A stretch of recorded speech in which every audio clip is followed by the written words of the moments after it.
again, everybody, and welcome to the Wednesday edition of the Barely There podcast. We are 4-Star Chicago Sports. As normal, I got my boys in the house, Jason and Kyle, and we're ready to chop it up a little bit. How we doing, fellas? What's up? We're doing. Big day today. Shit. It's been a big day around the NFL, and I know that we have a tag that says the Bears beefed up the O-line. But before we get to that, we're going to take a trip around the league really quick because there's some big things popping, and I want to get your guys' perspective on a couple of big things that happened around the league, something that we don't really care about, but Zach Bond did sign a 3-year, $51 million extension. Christian Kirk was released after a decade of service in Seattle. Tyler Lockett's looking for a new job. And do we call him Max Crosby or Max Money? He became the highest paid non-quarterback player in NFL history, getting a 3-year extension for $106 million. Before I move on, boys, let's talk about that for a second. Do you think that was just overpaid? Or what are your feelings on Max Crosby being the highest paid non-quarterback player in the NFL? That's kind of the trend now. You know, everybody wants a max contract for whatever. I think he's probably worth it, though. I mean, he's a really good player. I wish they wouldn't have signed him, and somehow he came to the Bears. He's just, from what I hear too, they were just talking about him on Good Morning Football today. He's just a really cool dude to talk to, and obviously a really good football player. So I'm sure it's well deserved. Yeah, he's an amazing player, and he's definitely right now, considering that the Raiders' offense has been an embarrassment for the last few years. He probably is the face of the Las Vegas Raiders. He's probably the fan favorite there. I like Max Crosby a lot. I will say, Sean, this is just a little bit too rich for my blood. If I was the Raiders, I would probably have tried to trade for, give Max Crosby to the Cowboys for Micah Parsons and sign a 25-year-old Micah Parsons to that contract, which I'm sure Micah Parsons would have been more than willing to do. But Max Crosby is a really good player, and when they do get that defensive line healthy again next year, that's going to be one of the best defensive lines in the NFL. I've said this a couple times to you guys in our group chat.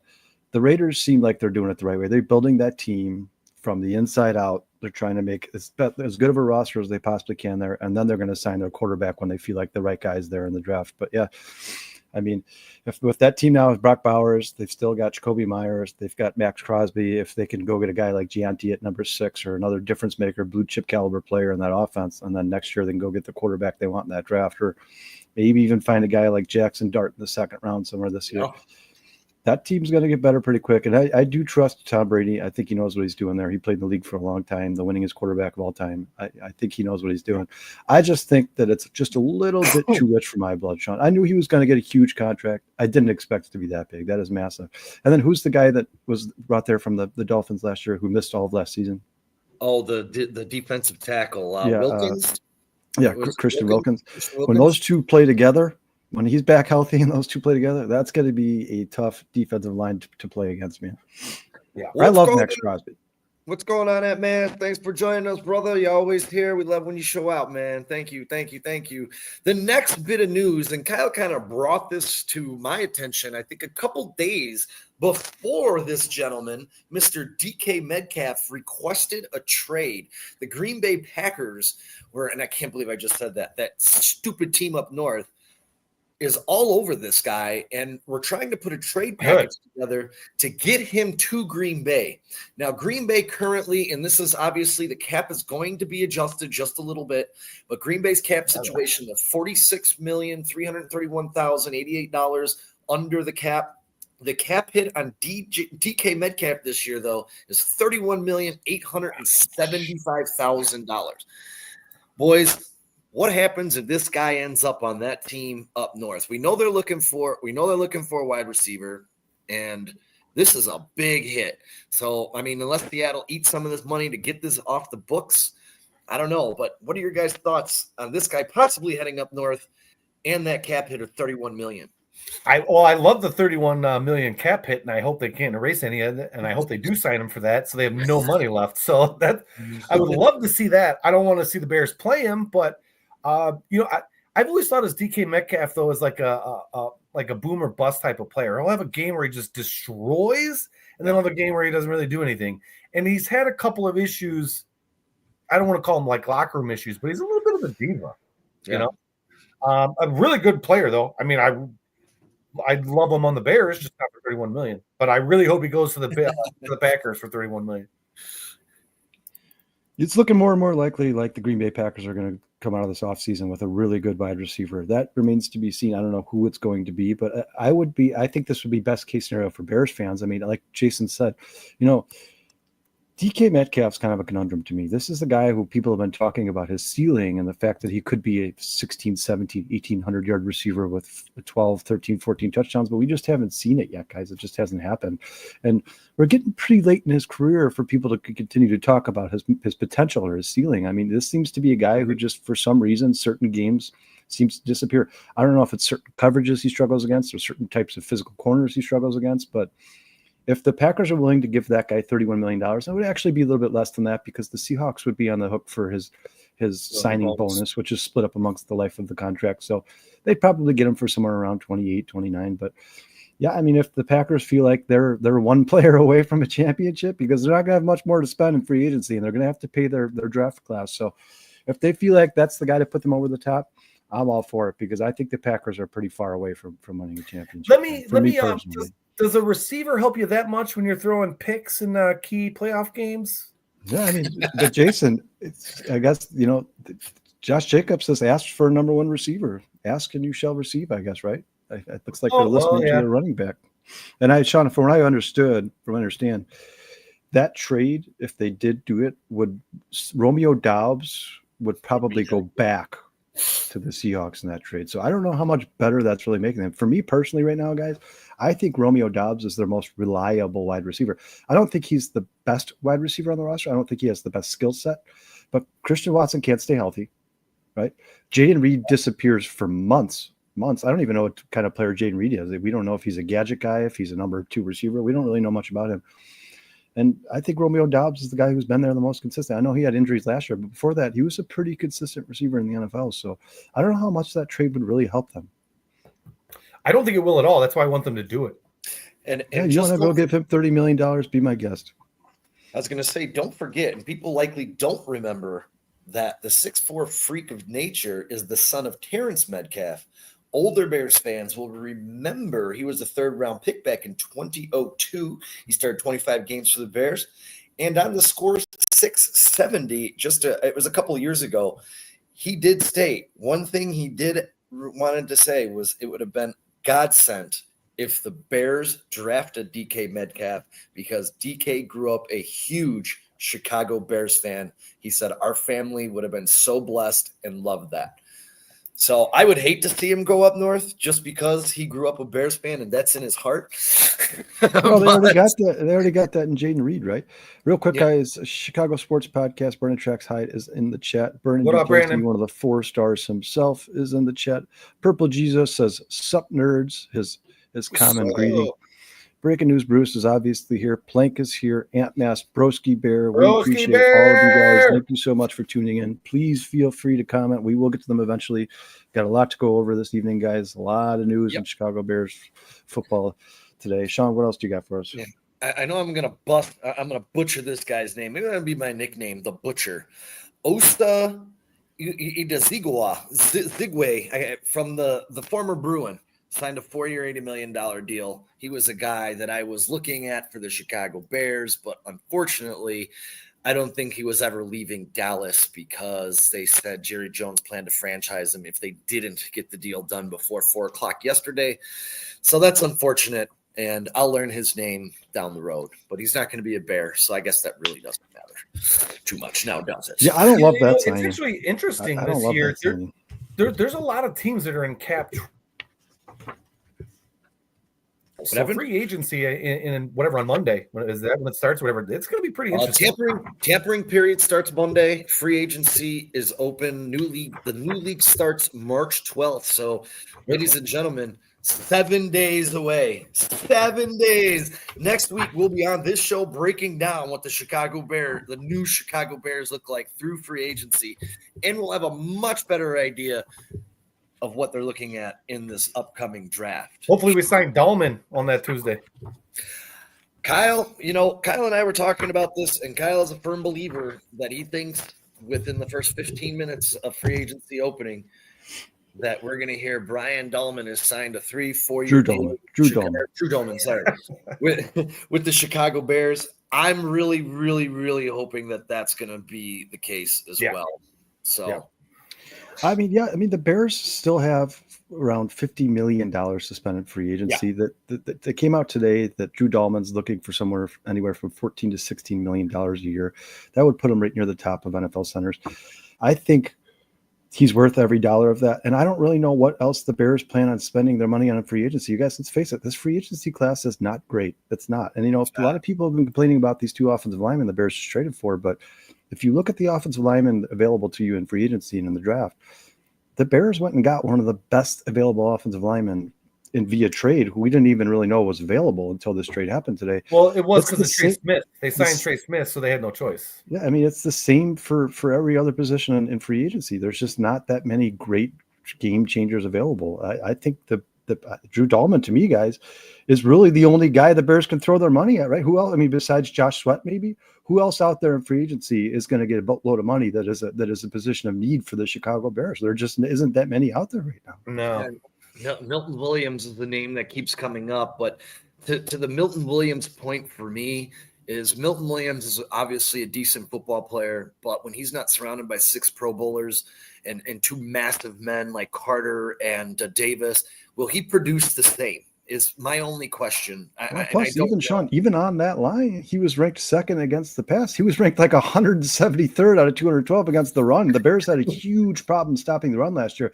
That's something I expect them to get fixed here pretty quickly. I mean, if you can't stop the run in the NFL, you're not going to a lot of football games. Real quick, I want to say what's up to V-Dog, Dustin, and Phil, but it looks like we have Erica, what's up? Erica was on the show for the first time last Friday when my solo turned into a Sean and Trax marathon. So welcome back, Erica. It's great to see you in there. And she says Ryan Kelly, Evan Brown, or Josh Myers! Exclamation. I have heard a lot of people have brought up Josh Myers' name around town and just in conversation, and from a former Green Bay Packer, currently, I believe, a free agent. Evan Brown is a guy I'm not too over the moon about. Number one reason for me is he was in Detroit, but Detroit felt the need to draft over him and then release him. So that tells me what I need to know about Evan Brown. His PFF numbers are around average, and I know we can't all hang our hat constantly on PFF numbers, but it does have some weight to it. But when it comes to Ryan Kelly is another name that everyone's floating around. Ryan Kelly is someone I would be okay. Another veteran presence on the line, and as we get into these signings, we'll just go right into these signings. The Bears beefed up their offensive line. This is really going to give them some flexibility in the draft and in free agency and the opportunity to maybe go after somebody we didn't originally think they would be able to go after. For those Ashton Jeanty lovers out there, he is getting a top 30 visit with the Chicago Bears, and I've heard his name kicked around a lot today on ESPN 1000 and, The Score, some of the shows I've tuned into. But the one good thing that we did, and I know, Kyle, you looked into this, the Jonah Jackson trade, the update is $11.8 million on the cap, on the books for the Bears via over the cap for 2025. What was it? They split the signing bonus or something with the Rams. No, the Rams will be liable for all of the signing bonus for Jonah Jackson. So most of the times you do a trade like this, especially after that March 1st date, once a team trades that player, that original team is usually going to be on the hook for the signing bonus. Now that signing bonus, say it was $12 million signing bonus for Jonah Jackson, it's split over the life of the 3-year contract. So it would break down to $4 million a year. So what they did was they paid him the first $4 million of last year of the signing bonus. They are still on the hook for the other $8 million of that signing bonus. I don't know how much the signing bonus was for Jonah Jackson, but I know when that original figure came out and Bears fans were really upset that the Bears are going to have to pay this guy $17.5 million. That is not what the Bears are going to pay him in 2025. They're going to pay him what he's owed for the 2025 year of his contract minus the signing bonus. And I believe, Sean, correct me if I'm wrong, but aren't all of his guarantees already paid as well? Yeah, I believe so. So. I mean, for the Bears to get out of this Jonah Jackson contract will cost them almost nothing. If the Bears decide they don't like him at the end of the 2025 season, they can get rid of him for almost nothing. I mean, that's really a risk-free trade for the Chicago Bears. Yeah, I was going to say, after breaking it down that way, I didn't think it was a bad deal. It's more manageable risk than, maybe any of these other top free agent guards that not a lot of people seem to be intrigued by. The injury issues for me last year hopefully are behind him, and we're hopefully getting a Pro Bowl caliber player with experience, especially experience in the Ben Johnson system. So, Jay, what are your thoughts on Mr. Jackson joining the Chicago Bears? Yeah, so Dustin, hold on real quick here, guys. Justin says $8.5 million bonus due to Jackson by March 15th, $9 million in salary cap. So I am still really this is why I didn't want to go into the numbers. Yeah, they're really. I am still really confused about how Jonah Jackson is getting paid. I think they're going to end up somewhere around. I think it's going to be under 15 or 16 because what Dustin and Broski Bear putting up there they're putting up the contract plus the signing bonus, but but the Rams are on. Remember, you guys, the Rams are going to be. They are the ones who are on the hook for the signing bonus. Same as for Joe Thuney for the Chiefs. They are on the hook for the signing bonus. But I think Joe Thuney's signing bonus was already paid, was it not? I believe it's already. I believe it was. The signing bonus for Joe Thuney has already been paid. D-Dog says that's correct. Dustin Albert Beer said most of Jackson guaranteed are paid. I thought they were, but I could be wrong. There's not a ton of information out there about this transaction. I mean, I've tried to find it today, and the most I found was the Bears are going to be on the hook for $11.5 million against the cap. So, yeah, but I believe that's without the bonus. Correct. It's hard to explain, guys. Like it's very. So the article I read today was basically said both guards are going to be expensive for the Chicago Bears, but Jonah Jackson will not get paid $17.5 million by the Chicago Bears because the original teams are still on the hook for the original signing bonus. So I don't know exactly how much money that is going to come out of that 17.5, but I know for a fact it is not going to be $17.5 million for Jonah Jackson this season. I don't know if it's going to be 16, 14, I have no idea, but I know for a fact it will not be the 17.5 figure that was originally reported. Ant Math says signing bonuses are paid by the original teams. So yes, always. And honestly, the more and more I've just listened to and heard, guys talking about Jackson, experts. The guy, personally, I think that is a Ben Johnson pick. I think, to quote Marshall Harris from The Score, I think, he gave Poles a shopping list and he went out and got one of the guys. That's what I think. I know the guy had a great career. Well, I shouldn't say great, but a really good career in his time at Detroit. But then, you move him. He was playing center. He was hurt. I don't even know if they used him right in LA. I'm just going to be perfectly honest with you. And maybe it was because of other injuries or what have you. But, he only really, 4 games or something like that last year with the Rams. I think he's going to be better. The big question is, can he move over to right guard? Now, I don't know how difficult of a move that is from left guard to right guard, but you got to assume Thuney's playing left guard, right? And that means that Braxton Jones now is probably going to stay at tackle because Thuney did not do very good at left tackle. Definitely Darnell is over at the right tackle. So, I think you're bolstering both your guards up. I think these are both really good guys. I think Jackson is going to come in and help this offensive line really understand Jones's offense and what to do. Because remember, it's a pretty complicated scheme in the sense that, and I'll even mention this again later when we talk about safeties, but he wants to make different things look the same and the same things look different. So, everybody's got to have versatility and different, roles, maybe even multiple roles. There could be a play where he's just in at center one play. You never know, just to throw the defenses off, I think it's a good signing. I don't think it's a great signing, but I think for the value and what we need, he's definitely an upgrade. So we've gotten better at offensive line already. That's Yeah. just Yeah, guys, real quick, there, I just want to get to one of these comments real quick. there wasn't. Really quick, I did look up on Over the Cap right now, and it does say the Bears are on the hook for 17.5 as a cap hit.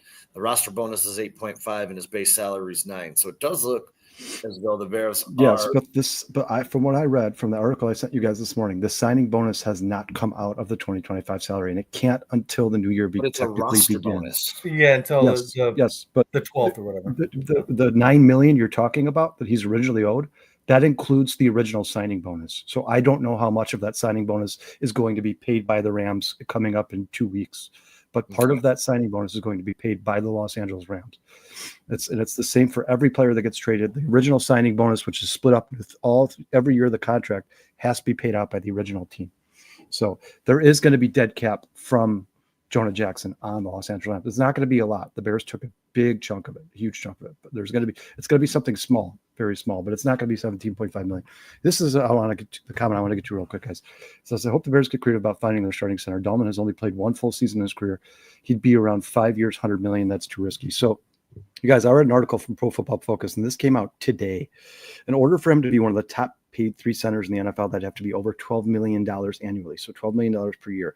Pro Football Focus has him predicted to sign a contract around 4-year, $46 million, which would be $11.5 million. Now, you just assume that because every year these guys set new standards and these new contracts, I expect that to be bumped up to somewhere around $13, $14, $15 million a year. I have not seen any single article that says he's going to average around $20 million a year. That would make him, I think, the second highest paid center in football, right?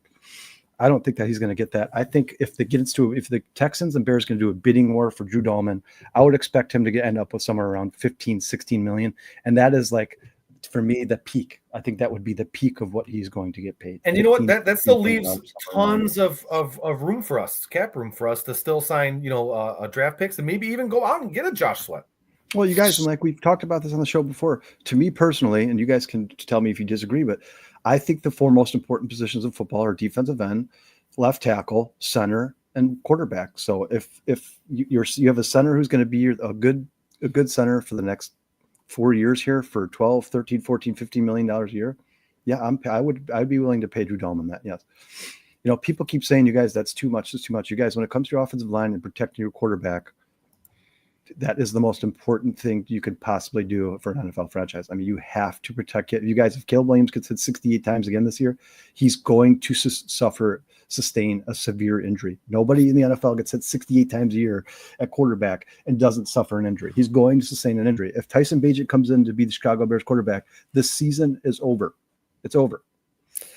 And me personally, I'm paying Drew Dahlman. Yeah, 100%. I'm sorry. His numbers, I mean, everybody doesn't seem to think he's that good, but his numbers tell you different. And, someone was saying that he's a bad snapper of the ball. I don't remember who that was. So I did some research over the week on that. I can't find an article that tells me he's a bad snapper. I've done a ton of research on Dahlman.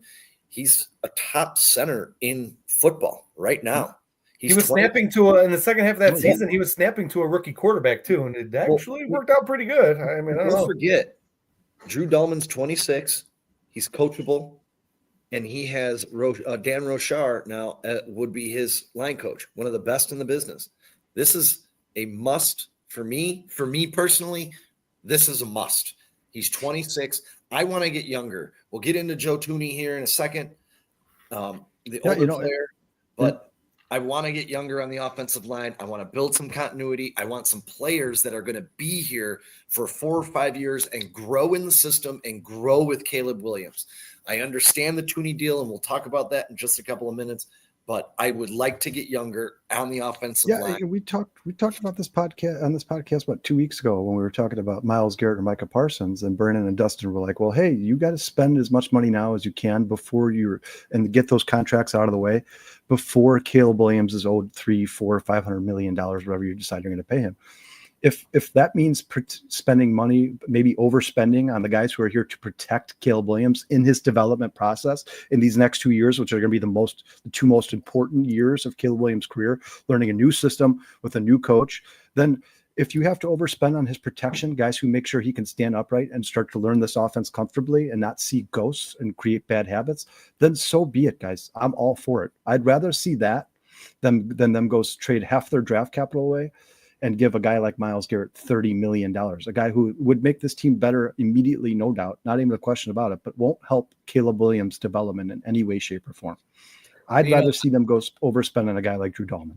I don't want to dispel the myth here, but I'm looking at his statistics. He did not play any games in 2021. In 2022, it says games started 17 out of 17. 2023, he missed 3 games, 14 out of 17. And last year he only got 9. And you know what? Unfortunately, this is a tough sport, man. Football isn't for sissies, dude. You're going to get hurt. I mean, look at Aiden Hutchinson. That was just a freak accident. Someone fell on his leg while he was making a sack. He's out for the year. Things happen. But you can't go into this thing saying, oh, he's been hurt a couple times. We can't sign him now. I mean, when players get on the field, if he plays 17 games for the Chicago Bears next year, I'm willing to bet he's going to be one of the top centers in football. And you know what? Tooney is like an aberration. The guy's only missed like 2 games in the last 6 years. Linemen miss games. They're fighting 300-pound dudes the entire night. I mean, they're going to get hurt at some point in time. Here we got a new joiner here. Kiss my butt kiss. 85. Yeah. He said they should add Josh Sweat and keep their draft picks. I agree with you right now. I don't think the Chicago Bears are in any position to be trading away draft capital that's actually substantial. I obviously understand that they just traded away a 4th and a future 6th-round pick, you guys, but you're not going to find a guy like Joe Tooney in the 6th round, guys. It's just not going to happen. This guy's been a multiple Pro Bowler. He's won 4 Super Bowls. I think it was a great trade for the Bears. We'll get into that a little bit later. But yeah, right now, if I were the Bears, I'd try to hold on as much of that draft capital as I can.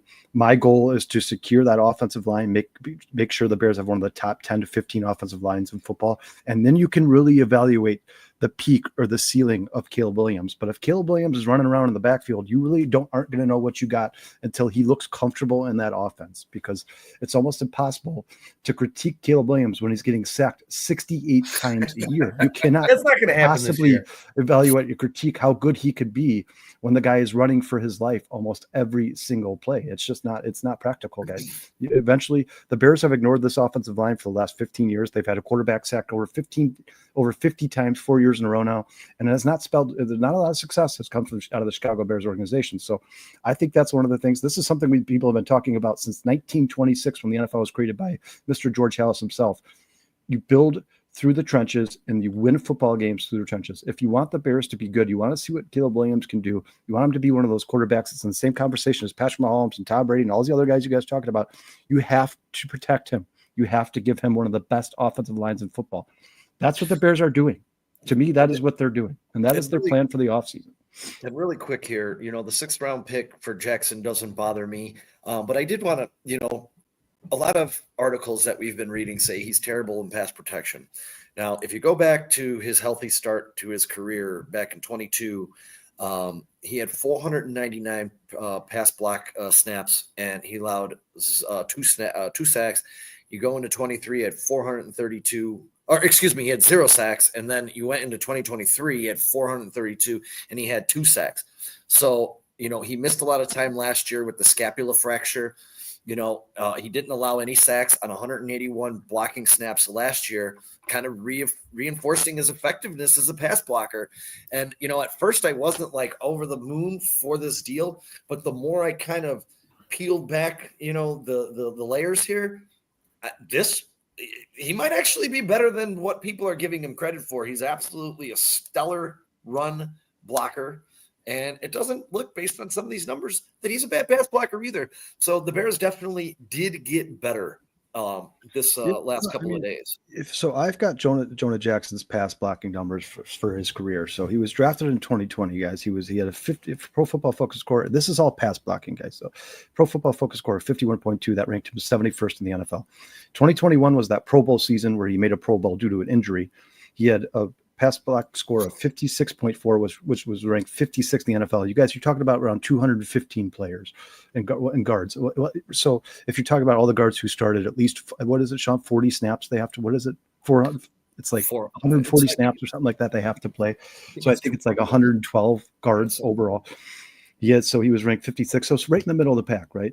In 2022, he had a 53, which was ranked 63rd. In 2023, a 60, which was ranked 41st. And a 2024, a 59, which was ranked 61st. So ultimately, Jonah Jackson is somewhere in the middle of the pack in pass protection. He's never, I don't think, if you see what this guy has done in the first 5 years of his career, I don't think you're ever going to see this guy be somewhere near the top of pass protection. No. And I don't think that's what the Bears expect out of him, right? I think what the Bears expect out of him is those 2 seasons where he was ranked in the top 55 in 2023 and 2021. If they can get that out of him, like his overall pass protection grade of 60.7, I think they'll take that for what they get out of the run game. Jackson's Pro Football Focus scores in his career, I could only find 3 of them, guys. I couldn't find all 5 years. 2021, he was a 76.4, ranked 15th in the NFL. 2022, he was a 73, also ranked 15th in the NFL. And then 2024, he's ranked 68.8, which was 39th. But we all know that last year, not only did he deal with a bunch of injuries, but he was also moved around the offensive line numerous times. He went from left guard to center, benched at center, and then came back in at right guard. So you really can't take too much of last year into account, considering that he was never really in a set position. Overall, this guy is not going to be one of the best pass protecting guards in the NFL by any means necessary, but he's nowhere near as bad as Bears fans are making him out to sound. What scares Bears fans is that $17.5 million. That's what's scaring Bears fans. It's not our history. There's not a lot of Bears fans out there who have watched hours of tape of Jonah Jackson, guys. It's just not. There's just not. The tape, I've looked for it. It's hard to find. They don't have hours of tape of Jonah Jackson blocking on YouTube or any of the other websites on All-22. I think he's exactly what Ben Johnson wants in this offense. He wants to run the ball first and establish a run and then build a passing game off of that. This guy can create run lanes for DeAndre Swift and whoever the Bears decide to draft or add him for agency. He's going to be a crucial piece of this offensive line. I think he's ultimately going to start at right guard, where he's had his 3 highest Pro Football Focus scores since joining the NFL were all at right guard. 2 of them were playoff game guys, so against good teams and big situations. I know Sean. I see Sean stressing out in there. I know we don't like to see guys signed or drafted and then moved all over to different positions. The way I see it, though, is if this guy has had all 10, 12 of his best games ever in the NFL or at right guard, then why not give him a shot over there? Give him a shot over there and see what happens. If you don't, and he's not going to play left guard. Draft a replacement. Yeah, I mean, the left guard is Joe Thuney, and that's not going to change. That guy is one of the best left guards in the NFL. He's going to play left guard. And you don't want to play center because Jackson's not good at center. So that's a wash. And Dustin says Jackson is one of the best pass blocking guards in the NFL based on win rate. It's tough, guys. Pro Football Focus on offensive linemen is really, really tough to critique or judge, because we've watched the play of guys on the field where we're like, man, that guy looks awful. And then after the game, Pro Football Focus is like, we give him an 86.4. I'm like, where? What? How did you get? He was blocking his own man. How did you give him an 86.4? We saw that game where Christian McCaffrey threw a touchdown, ran a touchdown, and caught a touchdown, and they gave him like a 72. Like, how is that not 100? That should be 100. That's like almost a perfect game. Yeah, it's a really trifecta. Good game. Right. So Pro Football Focus is hard to, they're judging a lot of the plays where they're not actually involved touching the ball, where plays where it's like a screen pass and these guards are supposed to pull, but you don't know what the coaches are asking them to do. They don't know if they're asking them to stand pat, pull with the line, stay there in case he cuts across the field. We don't know any of that stuff. So it's really, really hard to judge offensive linemen solely based off of Pro Football Focus. I've watched some tape on Jonah Jackson. He doesn't strike me as like the best guard in the NFL, but he's certainly not as bad as Bears fans have made him out to be. No, he's a good signing. He's better than replacement. We got better. That's what matters, guys. The Bears got better. We also got better because we signed the big fish or traded for the big fish in Joe Thuney, who I do believe will be getting a restructured deal here. As you see down below, running right now is some of his stats. This is a huge addition, for this offensive line. Those stats include 0 sacks allowed last year. He is definitely going to shore up the pass protection. He's definitely going to shore up the running game. He had an 82 pass blocking grade. I mean, he's a game changer. He's among the elite. This was a strong move by the Bears, that being able to make this trade. I mean, this impacts the line for many reasons. And Dustin, one of our co-hosts, touched on it earlier. He brings experience, coachability for the younger players on the line. He brings a lot of things to this team that this team didn't have before. And a couple of stats here. on him. And thanks to Windy City, the Windy City end zone for some of these awesome graphics here, but allowed 7 sacks in the last 5 seasons, guys. 7. Okay. Yeah. He drew 1 penalty last year on 1,115 snaps. Insane. I mean, highest pass blocking grade since 2021 last year as well. And he's only missed 2 games in his entire career. So he's an Iron Man. You can count on him. I don't like the 4th round pick giveaway for many reasons. And the only caveat I'll say, and I'll let you guys chew on this, Jason, you could jump in here when I'm done with this. I'm worried 32, your body starts to break down a little bit. It'll be interesting to see what the restructure is in maybe a 3-year deal here for him. But I do like the addition of Joe Thuney a lot for some of those reasons. You know, the coachability, just bringing a winning culture. The guy's a 4-time Super Bowl champion, 3-time All-Pro, or 2-time All-Pro, 3-time Pro Bowler. Pro Bowler. Thank you. So I love this addition. And based on some of these top 30 visits that the Bears have coming into the building, it doesn't seem as though they're done with offensive line yet. What are your thoughts on Thuney, Jay?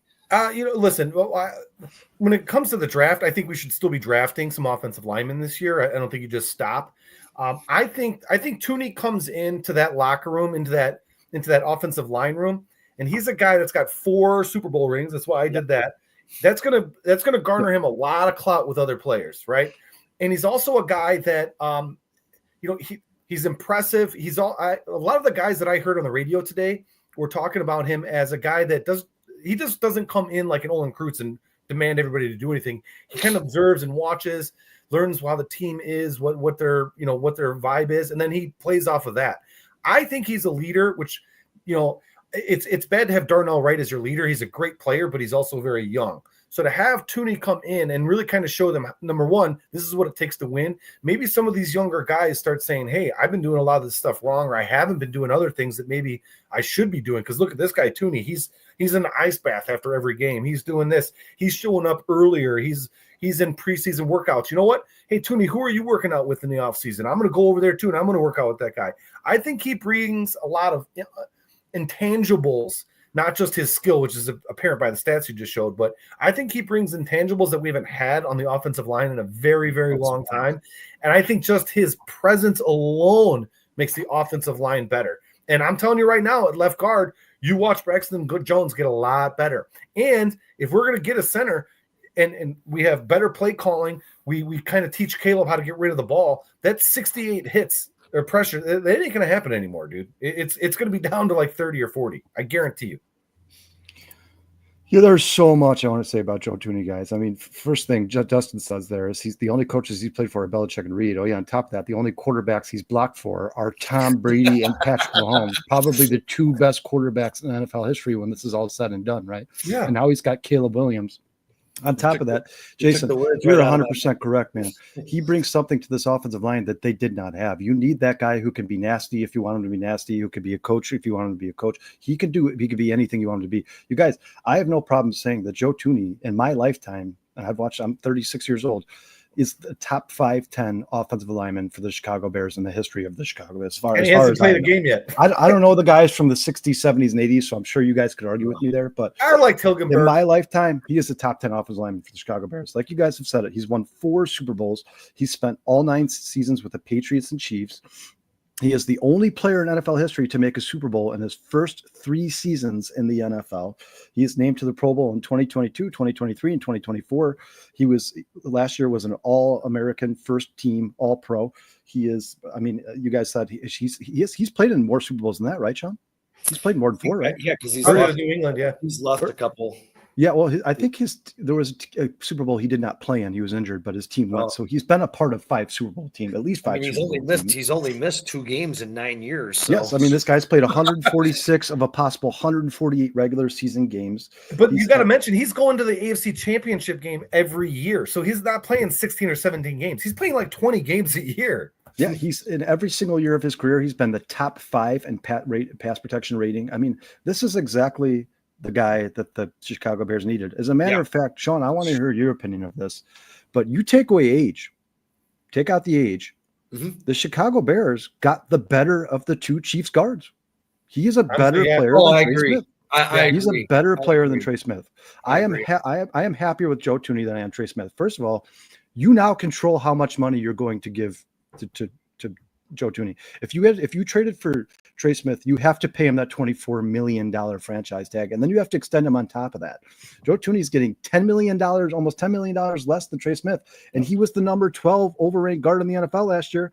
Trey Smith was number 14. Now, obviously, you like the fact that Trey Smith's 26, 27 years old he's going to be next season. And Joe Thuney's 32. The age is going to be a little bit of a concern, but you guys, by all accounts, this guy is like one of those Iron Man. He's like a Jason Kelsey. This is one of those guys who doesn't miss time. And as long as he's putting the pads on, he's going to give you everything he possibly has. He's going to give you 100% all the time. I don't think there's anybody happier in the world right now. Maybe you guys can argue with me, than Caleb Williams. Well, and you bring up Jason Kelsey's name, and he retired last year at 36 years old. I believe he was 36 years old last year when he retired. Mm-hmm. And entering this NFL football season, I mean, right now, currently, let's get this correct, he's 32, but during the season, and if you look up his contract, he is listed as a 33-year-old football player, not a 32-year-old football player. So at 33, if you sign him to this 3-year deal and you can get the years out of him that the Eagles got out of Jason Kelsey, this was a great deal for the Chicago Bears. Yeah, we get 3 to 5 years. Great deal. Yeah, and even if you get him for 3 years, obviously if you drafted a rookie in the 4th round, you get him for 4 years, right? The rookie 4-year contract for much cheaper. But you guys, you're not getting even his play at 33 years and beyond. You're not getting a Joe Thuney in the 4th round of the NFL draft, not in the offensive line. I mean, maybe you will, but it's about a 1 in a million shot. And if you trust the Bears to make that shot in the 4th round, which they haven't done in the last 10 years, then you're crazy. I was going to say, too, if you do restructure and sign him to a 3-year extension, does that now take you out of getting another guard in this draft? No, because you need a backup plan for Jonah Jackson. And for the future. But if Jonah Jackson has a good year, he's coming back next year. Yeah, yes. But if he doesn't have a good year, you basically can release him for almost nothing. And then you could start the guard that you drafted in the 3rd round this year, who's been sitting on the bench learning from Joe Thuney. Yeah, and put him in next year, which that's exactly what the Kansas City Chiefs did in 2021 when they rebuilt that offensive line. They signed Kyle Long to play guard there, knowing he had injury problems, and they drafted 2 guards that year, one of which ended up being, Sean, why can I never remember his name? But Nick Allegretti. Nick Allegretti, yeah. That's the guy that they drafted when they signed Kyle Long. And when Kyle Long left the team, he ultimately ended up starting for the Chiefs for 3 years and was a good player there. I think Ryan Poles is doing exactly what he did in Kansas City in 2021. He's doing the same thing here in Chicago. And it's nice to see that this team came out and all the press conferences and all they talked about was offensive line, trenches, offensive line. And what have they done so far, guys? Offensive line. An offensive line. And to get the Broski Bear here really quick, I don't think Ryan Bates is going anywhere. He's a pet project of Ryan Poles. Ryan Poles loves that guy. He tried to get him before he traded for him when Buffalo wouldn't allow the trade. Then Buffalo allowed the trade. I believe that guy's going to be sticking around on this roster. I mean, I could be wrong, but from Ryan Poles' history, his pet projects don't go anywhere. So, I mean, we've had a couple of these stick around, but yeah, I don't think Bates is going anywhere. And you need some quality backups on this team, and they're starting to build this. We'll see what happens. Their top 30 visit to, I think it was yesterday, it was announced that Will Campbell will be getting a top 30 visit in Chicago as well. Aston Genty was another one. I think there was a couple others that I can't think of off the top of my head, but it doesn't look as though they're done with the offensive line, and they may do exactly what we've been talking about, signing these veterans and putting a couple of these guys on the bench to maybe grow in case there's an injury and come in. Rotating door of young talent. I've said it 100,000 times, guys. You put these guys, you draft a couple guys in the 3rd, 4th, 5th round, you put them on the bench, see what they're made of, let them learn, evaluate their productivity in the future, couple of years in the future after they've been watching guys like Joe Thuney. And if they're good enough, then you let Jonah Jackson walk and put that guy in for a much cheaper. I'll say this. I'm going to pray on day 2 that the Chicago Bears end up with Tate Ratledge. I want that mullet on the lakefront, man. I love that kid. He's awesome. It's just awesome, dude. His interview was great at the combine too. I really love this kid, man. So I'm hoping to God we get the mullet power on the lakefront in Chicago. Let's you guys, go. real quick, please, anybody watching, listening, please hit that like button. Please subscribe if you haven't already. I want to say what's up and thank you to Dustin Jones, Plank, Trey, Broski Bear, Lindsey Gruber, Elizabeth, Vernon Duplessis, Breaking News, Bruce, Illinois Jones. Everybody in the chat, we appreciate you guys so much. Thanks for joining us. Sean, do you have anything else on these two guards, or do you want to? If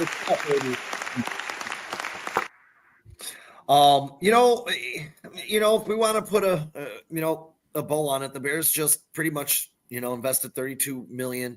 It's a hefty investment for 2 interior linemen, especially when the return and the investment is not guaranteed. But if Jackson can rebound, his contract, it's not too for me, it is a little steep for a player with injury concerns. But if he can return to the Pro Bowl form, then, Well, Sean, and there's also a possibility that contract could be restructured. That is still a possibility. They could restructure that contract. You can say, hey, we'll keep you for 2 years and cut it in half or something. I don't know. Half is a lot. But. Well, let me ask you guys this. We're all happy, pigs and shit right now. But what happens if this decision doesn't pan out? How much more scrutiny is Ryan Poles under? Because I've already heard today from multiple, if you go on X or go anywhere, like, oh, this guy signed 2 left guards. Guys, a left guard to a right guard, you're switching sides. Their functions are about the same. It's not. And maybe a little bit easier on the right side than the left side. It's nothing the same. But to me, his approach, it was a little curious because this guy was injured, but as we stated, this could have been a Ben Johnson in his ear saying, hey, I really like this guy. He was successful under me. He was a Pro Bowler under me in Detroit. I'd like to get this kid back here. I mean, there's no discussion about Joe Thuney. We know who he is. He's one of the best players at the position in the league over the past decade. But again, if this doesn't work out, and just say that Jackson misses the entire year, does this put Poles under more scrutiny because this is another failed lineman that this guy went after? Yeah, but I mean, you got to imagine he passed the physical, right? So I mean, you can't control if a guy gets hurt. If he gets hurt, he gets hurt. So you hope he passed his physical, otherwise the trade doesn't go through, right? So, and he's a guy that I guarantee you, Ben Johnson said, yes, get this guy. I know this guy. Well, Sean, I was going to say on top of that, I mean, this was a group decision. So this whole 100%. Ryan Poles, point the finger at Ryan Poles. Ben Johnson was involved in both of these moves, 100%. He may have been the sole proprietor of both of these moves. He may have been the guy who escalated all of this and started this. So, yeah, this is a group now. This, like, if you're going to bash Ryan, if these polls don't work and you're like, oh, Ryan Poles screwed up again, you need to hang that hat on Ben Johnson as well, man. I mean, this is now a group effort. Real quick, I just want to get to this comment, guys. Dustin Jones says the Bears have certainly improved this O-line with these moves by about 100%, which is exactly what we all wanted them to do. Just didn't do the way we expected. Great job, Ryan Poles. I agree with you, man. If it doesn't work out, he shot his shot. I think both of these guys are valuable NFL players, especially Joe Thuney. I think he's a top 5 guard in the NFL. I love these moves. I think the Bears got a lot better in the last couple of days here, and I think there's still more to come in that offensive line. I really do think Drew Dahlman is going to be their top free agent target. And if we can ever get the real numbers on that Jackson trade, for salary-wise, it may wind up being better than we even think it is. Well, this is why I'm asking this, because, I mean, it's even happening in the chat here. And it happened last week when we were talking about it. It happened on Monday. It happens on every show. I don't want Will Freeze because he's injured. Drew Dahlman misses all these games.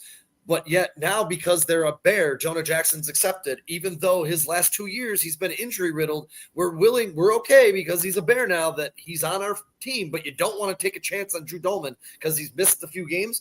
It just doesn't make sense to me. I'm all in on Drew Dalman, but I don't care that he's missed games. Football players miss games. It's very rare to find an Iron Man like Joe Thuney who's missed 2 games in 9 years. That is unbelievably amazing. I am all in on Drew Dalman. I don't care about his injury history. I could care less about it. This guy is a top 5 center. His numbers back up being a top 5 center. Caleb Williams needs a guy who can recognize blitzes, recognize things at the line. Not a rookie. He needs a professional center. Give me Drew Dalman. And if you want to take the route of maybe signing Ryan Kelly, another older gentleman, and maybe drafting a Jared Wilson, I would be okay with that. But if you sign a Ryan Kelly, you better not miss in this draft at a center. That's all I got to say about that. Agreed. Yeah, well, with the offensive linemen, guys, they get hurt a lot. I mean, that's just the name of the game. The offensive linemen get hurt more than any position. I mean, we've said this on this podcast before, guys. The last time the Bears had all 5 offensive linemen start a season and finish the season was 2009. I mean, the Bears aren't just the only team in the NFL who deal with these injuries. We've seen it all around. Even the best of the best, Quentin Nelson's missed games. All of these guys miss games. Drew Dalman's missed games. The offensive line is a very tough position to play offensive defensive line. It's such close counters. They're such big guys. Sooner or later, you're going to get nicked up. As long as they're not missing full seasons, and obviously, Sean, you said it, like you said, he missed almost all of last season. Some of that part of last season, the reason he wasn't playing was because he was benched for a younger, better player. But I mean, when it comes to the offense, it's a crapshoot, 100%. Really quick on Talk about guys like Tevin Jenkins, one of the highest ranked guards in all of the NFL last year. The Bears want nothing to do with him because he reoccurring injuries, different injuries. It's not like he's dealing with the same thing over and over here. I mean, this guy is just a guy who seems like he's not prepared to play in the NFL. I don't get that same vibe from Jonah Jackson. I mean, his first 3 seasons in the NFL, he was nothing but healthy. He's really good. Yeah, it's a crapshoot, man. And here's the deal. I am happy with the aggressiveness that Ryan Poles is showing. Yeah. Sure, Caleb Williams stands upright next season. So I spend a lot of time on X looking for weird stuff, and there was an actual Rams fan who sent a letter or sent a text and tagged at the Chicago Bears, at Chicago Bears fans. He goes, to Chicago Bears fans from a Rams fan. Jackson wasn't benched due to poor play. His shoulder injury kept him out almost all spring. Then he re-injured it in camp. The Rams shuffled center to left guard and then brought in a rookie center who played very well. The O-line started to gel and became consistent, so they just left it alone. This guy is he was originally supposed to miss 7 games. The reason he wasn't brought back is because he was benched for a better, younger player, which had been taking his position. But he's not a center. That's why health-wise, he could have come back for the last 3 games of last season. They just decided they did not want him on the field, which that's up to the Rams. That's fine. They had a younger guy who's probably going to be their starter there for the next 4 years. That totally makes sense. I love this comment by Broski Bear. It makes a lot of sense. Jonah is essentially on a 1-year deal, and he'd be signing Dalman to a 4 or 5-year contract. What are we talking about? I'm not a fan of the Jonah trade. This year's Ryan Bates. I agree with half of Broski Bear's statement there. Essentially, he's on a 1-year deal, guys. So basically, it's about as risk-free as you could possibly get for a guy like Jonah. Both of these guys technically are. You don't know what you're going to get from this guy. Jonah Jackson could end up being one of the best guards in the NFC. He could end up being one of the worst guards in the NFC. The good news, Broski Bear, is that you just said it. It's a 1-year deal. So if you don't like him, cut ties with him and draft a guard or sign another one in free agency next year. Yeah. And what were you going to say, Jay? Or were you going to say something? No, it's just, look, it's hard to plan for an injury. I mean, you can kind of prepare for it, but you don't know if it's going to happen. You can have your best guy in the world. Thuney's never missed a game. Another 300-pounder in the middle of a tackle could roll on the bottom half of his leg and his knee's blown out. Now he's gone. Is that did we make a bad trade then? No. I mean, it's Thuney. You know what I mean? I get what you're saying. If guys are injury prone, and it happens a lot, the whole Jenkins thing, Scott, then re-sign Jenkins. Jenkins isn't that good. His score looks good, but on tape, he's not good. He was part of one of the worst offensive lines in football. He's not good. He's just not good. And maybe he's good on a better team and a better fit at a better team that maybe has a more developed line. But I don't think you want Jenkins for the money that he's going to ask, because he's going to be asking for, Thuney money, which I don't think he deserves, but that's what he's going to ask for. So Jenkins is fine on somebody else's team. And there's a lot of chatter that he's going to be signing a 3-year, $31 million deal with the Miami Dolphins. We'll see if that comes to fruition next week. And for Kiss My Buckus 85, I am a bigger fan of Drew Dahlman than I am of Josh Myers. I would prefer Dahlman. I won't be upset if we end up with Josh Myers, but I would prefer Drew Dahlman. And then, and to Kyle's point, both of these deals, both of these trades essentially are 1-year deals until they restructure, re-sign, or extend Joe Thuney, because he currently, as it stands, he's an unrestricted free agent next year. So unless the Bears do something, extend this gentleman, and this would be a problem that I have. If you don't restructure and re-sign him and you use him for 1 year and you gave up a 4th-round pick, this trade looks like shit. Yeah. I'm sorry. So you better extend him. You better you get him here for a couple of years, because 4th-round picks are valuable commodities in the NFL. So you better get this done. And I do think, from everything I heard today, that they do expect the Bears to restructure. I just don't like the numbers I was hearing. Thuney's looking for a big payday. And at 33 years old, I mean, we can't speculate on something that hasn't happened yet. I mean, they've talked about the fact that they're going to extend him. We just have to assume they're going to extend him until it's done. Right. If they don't, then we can talk about how bad the 4th-round pick is and all that. But you guys, I'm fine with Joe Thuney spending the rest of his career in Chicago. I think he's going to be good until he does. I think Joe Thuney's the type of player where he's like, I don't feel like I'm my best anymore, so I'm going to hang up the pads and I'm going to be done now. If you can get the best out of what he has left in him for the next 2-3 years, I'm all for it, because Joe Thuney is a top 5 guard in the NFL, something the Bears haven't had in the last 15 years. Hey, I am all for it. I was going to say really quick, Broski Bear, if you're saying he's only been a starter for 1 full season, if you're talking about Jackson actually was a full-time starter and started every single game the first 3 years of his career. I think he's talking about Dahlman. Oh, if you're referring to Dahlman, then sure. And Dahlman has only had 1 full season. But again, what are you going to do? Are you going to No, I not think see it was anybody? Sean. Wasn't it 2? Didn't you just say it? I think it was 2. His first two seasons were full seasons, weren't they? Or maybe it was like 6 seasons. His first 3 seasons. I had it on my write-up on Facebook. You guys, if Drew Dahlman got signed here next year and missed 3 games like he did last year, I'm fine with it.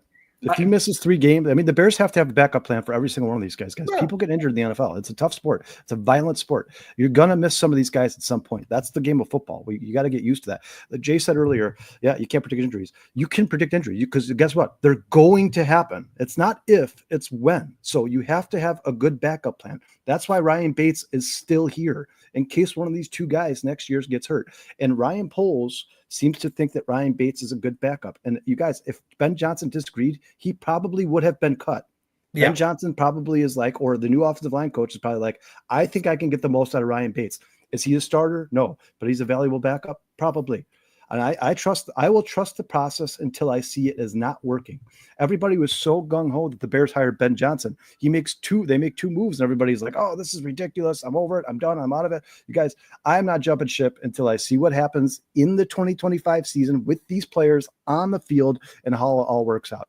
You want to see the sacks come down. You want to see Caleb throw the ball well, and then we win. Yeah, I love Ben Johnson. I love the hire until he proves to me otherwise that what his game plan is not working. The plan he's implemented here in Chicago is not working. I am going to stay on the Ben Johnson train. I love the guy. I think he's one of the best offensive play callers in offense. And I think strategically, guys, he knows exactly what he's doing. And for any of us to sit here and pretend like we know what he's doing more than he knows what he's doing, it's just ridiculous. And when it gets to that point where the Bears start out 0-5, then we can come back to this conversation about Ben Johnson. Real quick, I want to say, Real Bears fan has just joined us, guys. Yes. Sean, have you seen him before? Thank you very much for joining us, Real Bears fan. Please hit the like and subscribe button if you haven't already. We appreciate you. He says, get Dahlman, keep Shelton. So this is exactly what we're talking about. Get Dahlman, keep Shelton, trade back from 10 to about 20, take Booker, and have 3 seconds. Yeah, so there's another guy, Real Bears fan is talking about adding depth to this roster at the offensive line. We heard Ben Johnson we heard Ben Johnson say in his press conference, by the time the season starts, we want 9 or 10 offensive linemen. Right now, guys, they have 6 under contract, which means they're probably planning on signing at least 3 more, maybe 4, or drafting them. So you're going to see those guys come at some point. Have a good one, T. Thanks for checking us out Later, for a little bit. We look forward. Love you, man. I hope the Bears beat the crap out of the Lions next year. We do love you. Thanks for joining us, man. I wanted to respond to Broski. Yes, Broski. Yeah. I know Drew Dahlman's numbers. He didn't start a game his rookie year. He started 17, then he went 14, and last year it was 9. I've studied him back and forth like the back of my hand. I am perfectly fine. Players get hurt in the NFL all the time. We're not always going to agree on who we like, and that's perfectly fine. I respect that you want somebody else. I'm all in on Drew Dalman. I hope he's a Chicago Bear in 7 days from now. So I can tell you this, Sean, if the Bears go into the 2025 season and their offensive line is Braxton Jones, Joe Thuney, Drew Dalman, Jonah Jackson, and Darnell Wright, they are a much, much more improved offensive line than from the 2024 season. And Caleb Williams 100%. is not going to get sacked 68 times. That is the goal, right? Improve every day in any way that you possibly can. That's what the Bears have done in the last 2 days. That's what they're going to do when free agency hits March 12th. And that's what they're going to do when the draft begins in April. So far, so good for the Chicago Bears. What's going on? Plank's making it around, man. He's on Bears Country Podcast. He's on CSP. Everywhere. Yeah, Hey, loyal Plank, listener, man. Yeah, we got to get you on here, Plank. You got to come hang out with us, man. For sure. and chop it up. 100%. So, yeah, I mean, I don't have much left on these guards. I think the Bears' offensive line is much better. I really, really hope that when it all comes down to it, these guys stay healthy. The Bears have a solid offensive line for 17 games next year. And if someone gets hurt, hopefully Roshauer is got these backups ready to fire on all cylinders. And really quick, according to Tom Paracello, the Falcons free agent center, Drew Dalman, and it just popped on my phone as we were sitting here, is looking to receive a contract with an annual salary in the $13 to $14 million range. I don't remember, Kyle, what you said earlier. What you 13 to 15. That's exactly what I said. Yeah. So that's So I read the same article, and that's coming from Drew Dalman's agent himself. Yeah. That is what Drew Dalman's telling his agent. I want 13 to 15 million, somewhere in that range. I want it. I'm all about it, guys. If you can get Drew Dalman here for $13 million, 100% in. 100% in. And Dustin, you were 100% correct. He says Caleb has some responsibility on those sacks as well. I expect that to improve as well. I expect Ben Johnson to get rid of some of those bad habits of Caleb Williams. I think that's why they brought a guy like Ben Johnson here. I think they think that Ben Johnson gives Caleb Williams the best chance to reach his potential, reach his ceiling. Yeah. I think that's why that guy's here. I think that's why they picked him over guys like Pete Carroll of experience. I expect Caleb Williams to be at his best in this system with Ben Johnson. It may take a little while, guys. They might bring him along slowly, but eventually by the end of next season, I expect Caleb Williams to look like a bona fide professional quarterback in the NFL. And I think he's going to be the best quarterback that's ever played for the Chicago Bears. And you know what? Johnson's not just trying to fix Caleb Williams. He's trying to win games. He said it several times. He's like, I want to win now. I'm not rebuilding anything. I'm building, but I'm not rebuilding. We're going to. Jason, do you believe that? Don't you believe that they have enough talent on this roster where if they make the right move this offseason, that they could be a very competitive football team next year? Oh, competitive, 100%, yes. Playoff team, maybe. The division's still really difficult, but their schedule is absolutely grueling. It's one of the worst schedules I've ever seen in Chicago Bears history. It's going to be unbearably tough, but I think the Bears can hang in every single game. And you expect them to beat some teams they're probably not supposed to beat. You expect them to lose to a couple of teams they're probably not supposed to lose to. But I wouldn't be surprised at all if this team goes into next season and comes out with a 10-7 record, 11-6 record. That wouldn't surprise me at all. It just depends on what they do in the next 2 months, guys. Really quick before T gets out of here. So Peyton is your favorite player of all time, not Barry Sanders. That for a Lions fan is very, very interesting because one of our best friends who's a Lions fan constantly rips Walter Payton and says Barry Sanders is the greatest of all time. I think they all have their argument in the case. You guys, I mean, I got them like they're close. To me, it's a matter when it comes to Jim Brown, Walter Payton, and Barry Sanders. It's a matter of opinion, guys. I mean, they all are amazing at their own. They all did everything differently, completely different style of runners. But I think they're all in the conversation for best running back of all time. I think all three of those guys deserve to be in that conversation. CTI's in the house. What's going on? CTI. Camel Toe Inspector. I'm gonna keep calling it out, Sean. 100%, 7,000%. Okay, I tried. We tried, son. You said CTI? CTI, baby. Trying to keep it PG in this mug. I think he made it pretty PG. Walter Payton, to me, is the greatest player, greatest running back of all time. Not only the greatest running back, he's one of the greatest football players of all time. Here's the question: beings of all time. Do you guys say that if you grew up in Detroit, Michigan? No, I'd be like Barry Sanders is the best football player of all time. So once again, it's a matter of opinion at this point, right? Like you're talking about, you're comparing those three. If you grew up in Cleveland, you'd say Jim Brown is the best running back of all time. And I agree with Dustin. No, it's not an opinion; it's fact. I agree with that 100%. If I was this conversation could go on for the next. I'm going to tell you this: years. if I'm drafting a team right now, and you had Jim Brown, Walter Payton, and Barry Sanders in front of me, I'm taking Walter Payton. I'm probably taking Jim Brown second, and I'm taking Barry Sanders third. That's just me. I know everyone will have a different way of looking at it and put them in different orders, but I'm love not disagreeing with you. What I'm saying is for Chris, our buddy who's a Detroit fan, to say, I think Barry Sanders is the best running back of all time. It's not like, what? No. You think Barry Sanders is the best running? Are you an idiot? Do you watch sports? Like, it is conceivable that Barry Sanders or Jim Brown could be the best running back of all time. It's a matter of opinion at this point, guys, especially since a lot of these guys you're comparing are from different time periods where football was a completely different game. Hey, real quick, Mike Ross said the Bears had 6 one-score losses. The Bears did have actually quite a few close games this year, and you might want to ask yourself the question, and maybe we can throw it out to you two guys here. But if Ben Johnson is the coach on those 6 games, how many of those 6 games do we actually win? Probably a lot. We don't lose the Washington game. That's for damn sure. Well, it's tough. I mean, you guys. We talked about this before the season. Caleb Williams, I don't care how good he was, a rookie quarterback. People, short-term memory for some people, because some people look at that CJ Stroud season, and that's like the expectation for every quarterback. He is the exception to the rule. Well, no, now CJ Stroud had one of the top 5 rookie quarterback seasons of all time. The average rookie quarterback comes in and throws about 15, 20 touchdowns, 10, 12 picks. That's what you expect. Caleb Williams had a great season, but I don't think the Bears were going to make the playoffs last year. Not with that roster. We knew going into that season that if they sustained a couple major injuries, a la Andrew Billings, Jaquan Brisker, Montez Sweat missed a couple games, that they were in big trouble. That's exactly how the season played out. That's exactly how it played out. The second they lost 2 defensive linemen, which we knew they had a weak defensive line to begin with, and it wasn't very deep. They were never going to be able to stop the Browns. And then they got ran over by the Arizona Cardinals. That was an issue for sure. I don't disagree with Dustin here. There's no way to know the answer to that question. But I will say, I think a better head coach does not lose the team. They don't lose to Washington, and they don't lose to the Patriots. A good coach calls timeouts.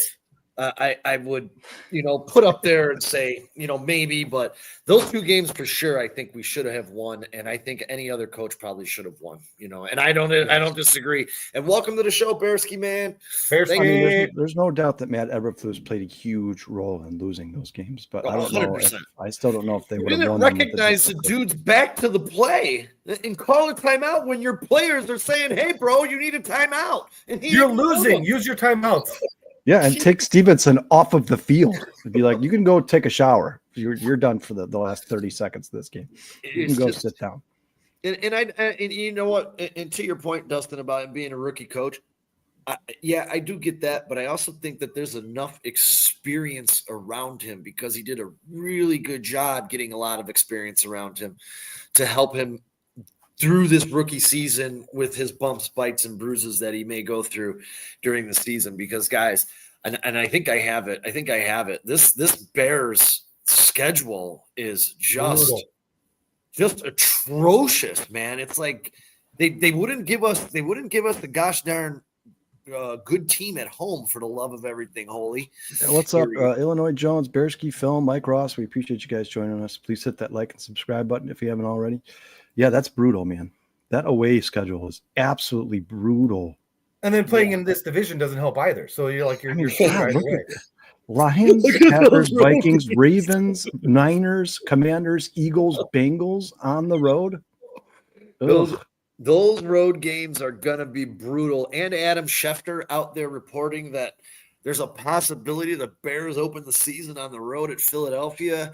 I hope not, but apparently that's a possibility, and I would not be very happy with that.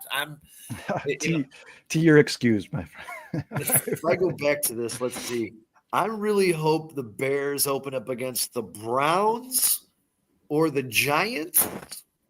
And if I'm on the road, the Raiders. Yeah, I mean, that's not even a question. You have to pick one of those teams. It's the Raiders. Outside of that, Jesus Lordy, they really. I mean, aren't we supposed to have a last place schedule for a last place team? That is not a last place schedule, man. Yeah, the problem is you got to play those two divisions, and that whole AFC North is just good. The whole it's tough, man. That's a tough. This is one of the toughest schedules I've seen for the Bears in a long time. Yeah. Really.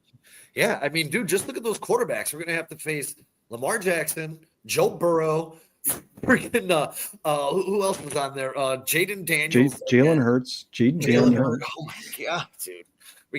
We better throw up that run defense. So Barkley's going to run for 200. Easy.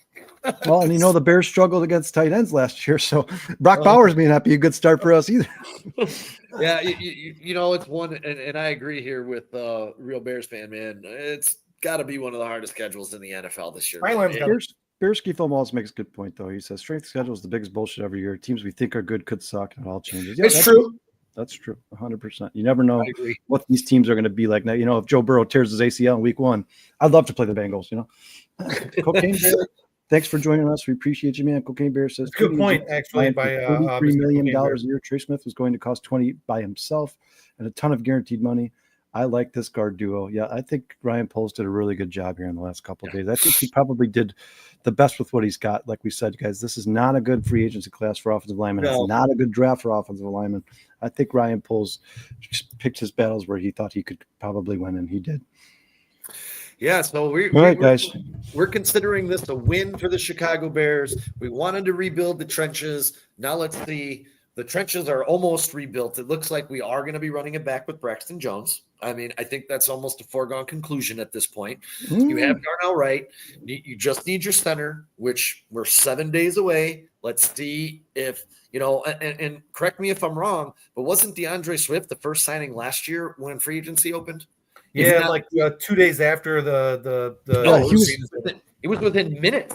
It was within minutes. The second that Saquon Barkley told the Bears, "I'm going to Philadelphia," the Bears signed DeAndre Swift 10 seconds later. So the Bears always do this. I will say this about the Chicago Bears: their free agency classes are not always great, but they are always, it seems like, the first team to announce a big signing. Yeah. Since Ryan Poles has been here, they are always the first team on Twitter that's like, Chicago Bears have agreed to a deal with blank. Since Ryan Poles has been here, they get that out of the way. I mean, they signed TJ Edwards in the first 30 seconds of free agency 2 years ago. Because sometimes when free agency takes longer, if there's a lot of competition, those contracts can get a little bit higher. You don't want to get into a bidding war. You guys, it is a well-known fact that the Houston Texans are going to make a hard push at Drew Dalman. I mean, they have made that quite clear. It's going to be a little bit of a bidding war. There's a couple of teams out there that want.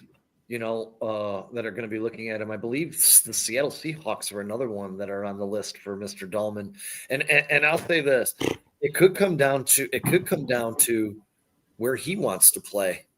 Maybe he wants to play with Caleb Williams.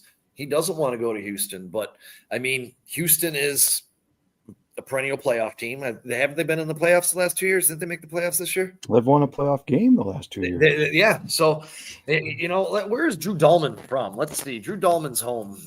Maybe that'll play a factor. Arlington Heights, Illinois. That would be awesome. It may be because they have a better division, or I should say an easier division, and maybe that's why they're going to win a few more games that he wants to go to Houston. But, he may say, dude, I want to CTI says California. Yeah, he's a California kid, and he went to Stanford. So I don't think Texas or Chicago is going to make a big difference to Mr. Dalman. I mean, Sean, of all the quarterbacks, I'm not saying this because I'm a biased Bears fan. Of all the quarterbacks, obviously, a couple of those teams you mentioned are not even worth talking about. But if it comes down to C.J. Stroud or Caleb Williams, just for the potential, the ceiling, if I'm him, I'm going to the Chicago Bears. I think the Chicago Bears with Caleb Williams will win a Super Bowl. I think Drew Dalman, if he knows football like he probably does, he probably expects Caleb Williams to win a Super Bowl at some point in his career. This is where I would come if I was Drew Dalman. But obviously, I am probably a biased Bears fan. and Mike Ross says, 6 months until football. Ugh, well, guess what? The new season starts next week, and it's going to be a lot of fun to see the Bears rebuilt.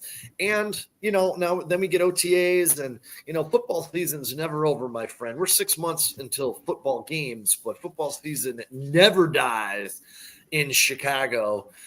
And up here, Real Bears fan says, Second take, Watts. Second take, Watts, ND safety, D-line help, Iowa running back. And my friend, I actually, in our safety preview, I have a little excerpt on Xavier Watts. I didn't go deep, but while everyone's and you don't got to convince Sean of the Iowa running back either. no, please give me Caleb Johnson. He's been preaching that for the last 2 months. I'll have what Cocaine Bear's smoking, because there's no way you want Coleman Shelton as your center this year. Well, Sean, that's a good segue. Why don't you go over that safety for us real quick? And Mike, really quick, I do believe the Cubs will be a competitive baseball team, and it will help it make it go by faster to see some quality baseball. But Mike, if Sean's upset about the Bears trading a 4th-round pick for Tooney and not extending him, I can't imagine what he thinks about Kyle Tucker in right field, who we just traded away. Maybe one of the best prospects in baseball. I don't know if you guys have been watching or not, but Cam Smith, who we traded for Kyle Tucker, is on an absolute tear in spring training. He's going to be a cornerstone for the Houston Astros. He's going to be a 40 home run guy that we traded away for a 1-year rental. That's great. Awesome. We get into this. This is Xavier Watts' PFF numbers. And guys, this guy's just a baller, dude. Back-to-back Walter Camp first team All-American. Right now, his draft projection is the end of the third round or end of the first round into mid-second round, somewhere in there. 45th overall ranked prospect, 8th at the position, which I believe that's a little outdated because for me, he's 3rd at the position if I was looking at my rankings. After the combine, the new rankings came out. He ranked as the 30th overall player in this draft. He's 6 foot, 204 pounds. He ran a 4.4 940 last year. These numbers, my friends, are extremely impressive. 121 yards allowed, 0 touchdowns, 4 interceptions, 13 catches allowed, 26% NFL or passer rating allowed when targeted. He had 1 sack, 8 pass deflections, and 1 forced fumble. He is leading college football since 2023 with 15 interceptions, 2-time All-American, as I just stated. He had an outstanding year. Maybe some of you guys can remember that pick six. He had the 100-yard pick six versus USC earlier this year. His strengths are he's a great tackler. He plays with physicality. He actually recently switched to safety where he's excelled. He's a smart leader. If you go inside of what his teammates at Notre Dame have said about him, and they said he has great football IQ, great football instincts. I do think, in my personal opinion, he's an immediate NFL starter. He does have to polish up some areas, unfortunately, though. Some of his weaknesses, they say he lacks discipline and patience when defending the run. He has a reckless pursuit of leverage that creates open cutback lanes. He must come to balance and drop to his entry point as an NFL tackler. They said he shows some tightness in his midsection paired with some part change of direction, which kills his lateral movement. But I'll just be honest, for me, Watt shines as a run defender. He triggers quickly. He's aggressive downhill to the ball. He tackles with physicality. He has the ability to stop ball carriers with minimal yards after contact, which is very notable. He does lack, as we said, a 4.4 940 top end speed. But Xavier Watts right now is projected, as I said, to be a late first round, early second round pick, year 1 starter, plays extremely physical also at the line of the scrimmage. Xavier Watts, my friends, baller, winner. He's going to make a GM very, very happy when they draft him on draft day. Who do we got next, boys? Or anyone want to talk on Xavier Watts? No, I think he's a really good football player. I think he's good. I don't know if he's as versatile as what they might be looking for, Dennis Allen, and I can elaborate on that. Mm-hmm. So I ran some of the numbers here. Like Eberflus basically ran a cover 2 or called a cover 2 70% of the time. Out of the other 30%, it was mostly like nickel packages. Eberflus was also more of like a zone 4-3, which I think was a lot of reasons why we got burned most of the time because it's really easy to identify zone. Dennis Allen ran cover 2 in New Orleans about 17% of the time, and a cover 1 almost 34% of the time, and really kind of a fair mix of everything else, which makes sense because, like I was saying earlier, that I was going to refer to now, that he likes to disguise the defenses just like Ben Johnson does. He wants everything to really look the same. So you don't know, is it a cover two? Is it a man? Is it a man zone? Is it a man press zone? They don't want you to know what it is. So he wants players that can play. There's really three types of safeties, right? You've got your free safety, your strong safety, and your nickel, right? Which Bears have Jaquan Brisker, Kevin Byard, and then probably the best nickel in the league with Kyler Gordon, right? So we're going okay there, and I think really why we're looking at safeties now is because Jaquan Brisker's future career with the Bears, we don't really know what's going on here. We hope he's okay with the concussions, but he can get another one this year, and then we're out, a big time safety. I think flexibility is what's most important here, and I looked at a couple of guys. Sean, you and I argued over a guy yesterday. But one of the guys that I actually liked even more is a kid out of Texas, Andrew Makuba. They project him as around like a third round. He's not that big. He's 6 foot tall, 190 pounds, maybe a little bit of big enough frame to gain another 10 pounds or so. But he was one of the faster safeties in the combine on the 40. He had a 4.45. He's versatile. He was a starter at Clemson as a true freshman. It was the first time that's happened since 1972. Was ACC Defensive Rookie of the Year that year, his rookie year. In the SEC Championship game, he had 11 tackles, 2 for loss, and a forced fumble. Not bad. If you break down his numbers on Draft Buzz, tackling 73%, you're going to find that a lot of safeties aren't big-time tacklers. They're more hitters, which is fine. Hopefully by the time they get down to the field, there's hopefully some other help you got back there. But run defense, 84%. His coverage, 98%, zone, 95%, man press, which is really, really what Dennis Allen runs most of the time. He's at 98%. He shows great processing speed and zone coverage, more of a free safety, I would say, but he's very useful against the run. I wouldn't be surprised to see him in certain nickel packages and then have Gordon play safety. I mean, it's really strange, and it's going to be really interesting to see how they play because I believe Dennis Allen cited Kyler Gordon as one of his reasons that he really liked this Bears job. They call him a versatile chess piece at every safety position in the box, deep and against the slot. He could be a better tackler, like we said. He sometimes does have a tendency to over-anticipate, basically jumping routes a little too early. That's one of his knocks on him. So, hopefully that can be something that can be coached. But again, he's one of those versatile kids that I think can play any one of those positions. And you're not going to know where he's positioned if the play is going to be a cover 2, cover 1, 3, 4. Are we on man press or whatever? I'm actually really excited to see what not just the offense looks like, but what the defense looks like, because they're going to be predicated on turnovers, just like every cover 2 defense is. But man, I'm really excited to see this secondary just destroy quarterbacks, which I think is going to be the case this year.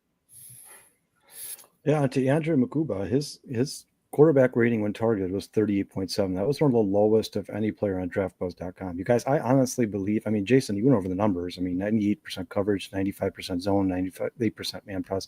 I honestly believe that if he didn't tear his ACL last year and he's only had 13 games starting experience, I think Makuba would be a much higher pick in this draft. They haven't projected third round right now, but man, with his skill set and like Jason said, just how versatile he is, he can basically do a little bit of everything. I think this guy could probably climb somewhere into the second round. I think he's a very, very good player who still has the best is yet to be seen. They said he's probably going to have to gain a little bit of upper body strength in the NFL so he can go up against those tight ends or running backs. But NFL weight room might do that for him. Strength and conditioning. Yeah.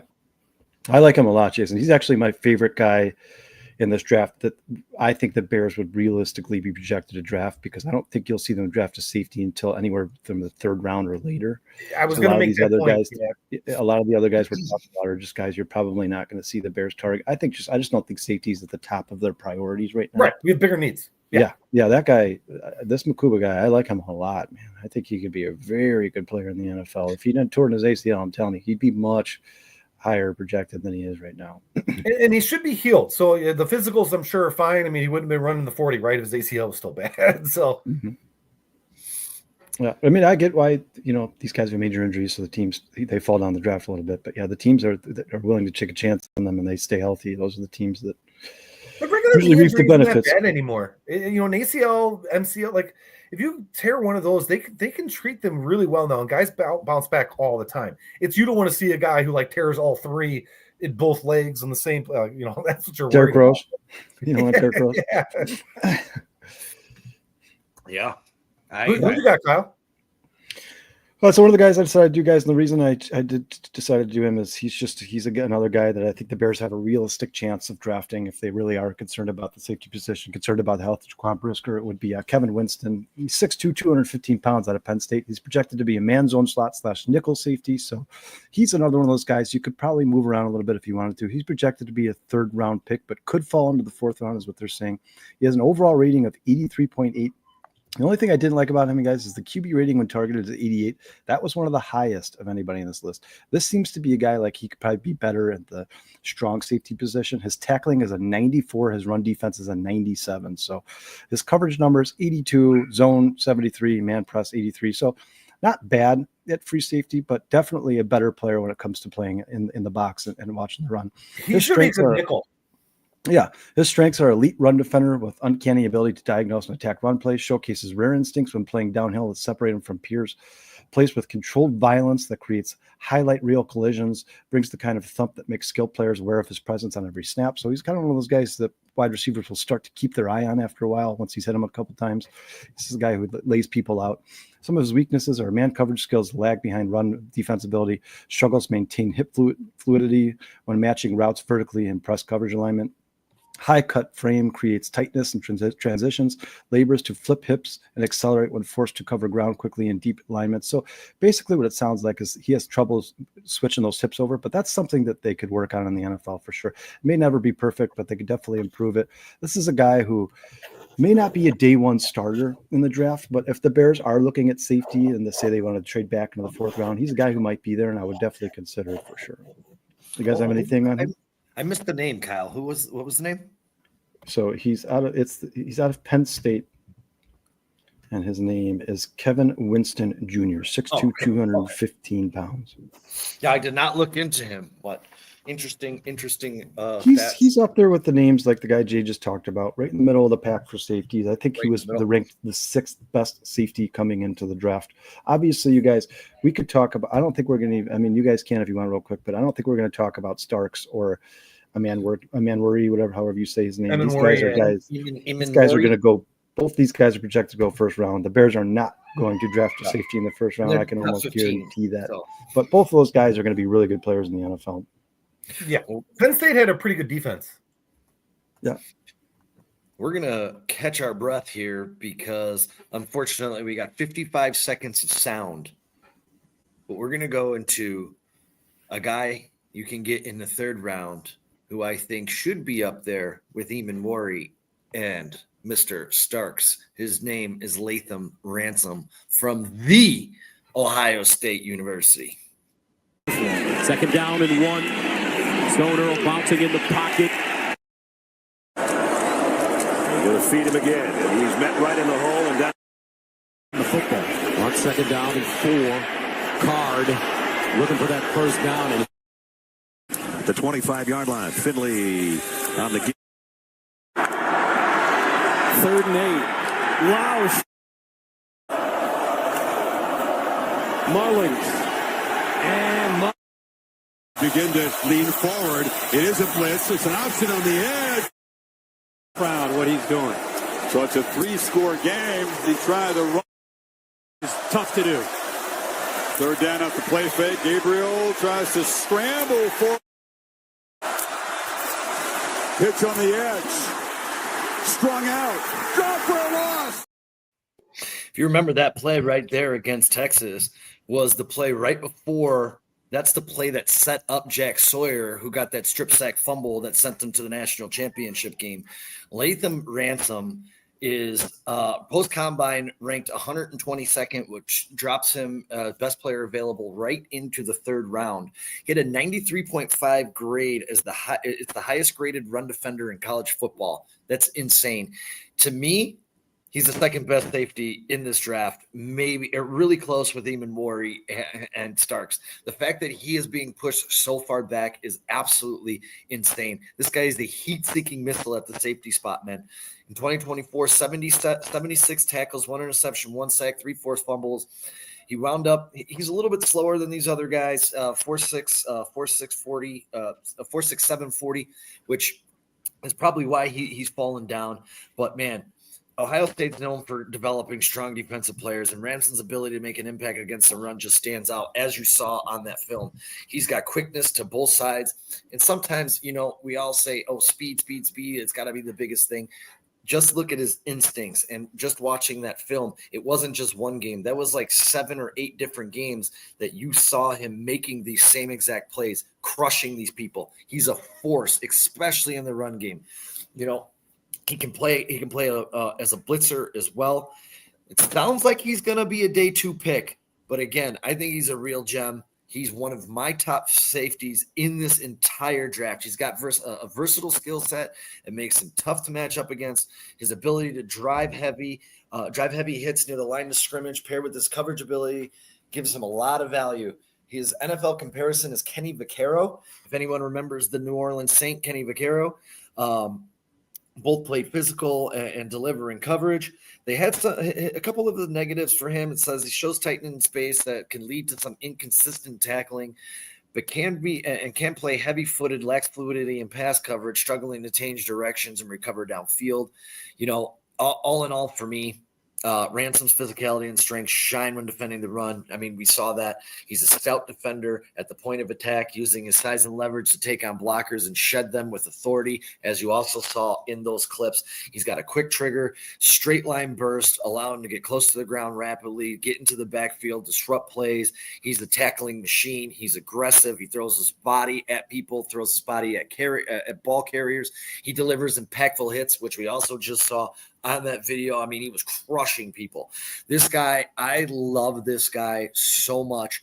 In coverage, Ransom is best suited for zone schemes where he can use his awareness and straight line speed to react and attack. So he does have some things that he has to grow on. But again, this is another guy that someone's going to draft in the 3rd round of this upcoming draft, and he's going to make a GM look like a genius. I love Latham Ransom. And if you're going to replace Jaquan Brisker, because you're not getting Eamon Morey, you're not getting Starks, go after the Buckeye from Ohio State. Just my opinion. What do you guys got on Ransom? Yeah, well, this is the guy that we had an argument for. Not really an argument over, but this is the guy we argued over on Tuesday. These guys were trading potential draft picks. But no, like a couple of my notes were like a lot of his measurables don't stand out to you if you're just looking at him on paper. But when you watch the film, you're like, "Ooh, I like this guy." Mm-hmm. He's more of like a line guy. Honestly, it wouldn't surprise me if this guy somehow becomes like a linebacker, like down the road. I wouldn't be surprised, but he's really, really violent. He can create a lot of turnovers just by how hard he hits and how violent he attacks the ball, because he's running full speed. He's running right at you with both shoulders. I mean, very square tackler, but really good dude. I liked him a lot as well. Really good dude. Has he had any concussions? None. When I looked up his injuries, he has not missed any games at Ohio State. So, and I will tell you this. He reminds me of Jaquan Brisker. You want to see? I got one more clip, and this was my favorite clip. I should have played this. 12 personnel. Handoff. Run to the left. Jordan James.